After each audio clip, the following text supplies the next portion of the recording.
Inside Gaza tonight, a dangerous journey for our chief foreign correspondent Richard Engel as he crossed the border into Gaza. And for the first time in this 3-week offensive, he joins us live from Gaza City, just a few hours after Israel's announcement of a unilateral ceasefire.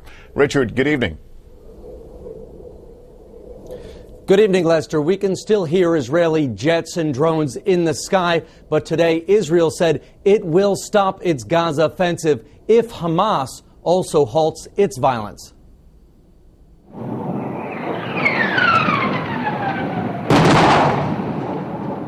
After 22 days of airstrikes and ground assaults, tonight a ceasefire, but only from Israel. Israeli Prime Minister Ehud Olmert. The aims we laid out for the operation have been completely achieved, if not more than that, he said. Hamas has been dealt a serious blow. But violence could continue because Israeli troops will remain in Gaza for now, a safeguard to stop Hamas from rearming. Today, a Hamas official told us that's unacceptable. This does not mean that Hamas will raise the white flag. Hamas will not give up, and they will continue fight against occupation. Empty rhetoric, Israel says. Israel has killed hundreds of Hamas fighters, collapsed its smuggling tunnels, and destroyed many Hamas rocket launchers.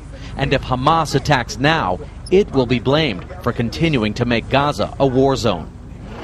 To drive to Gaza City, we had to travel in the back of an ambulance. It's the only way through Israeli checkpoints. There are about 15 ambulances in this convoy, all with their lights flashing, trying to be seen. They believe there is some safety in numbers. The drivers have informed the Israeli army that we're coming, but we're probably the only vehicles on the road tonight. The offensive to weaken Hamas has come at a terrible cost. Medical officials say more than 1,100 Palestinians have been killed, more than 5,000 wounded, many of them children. UN officials say today Israel attacked a UN school where 1,800 people were taking refuge. The third UN school hit so far.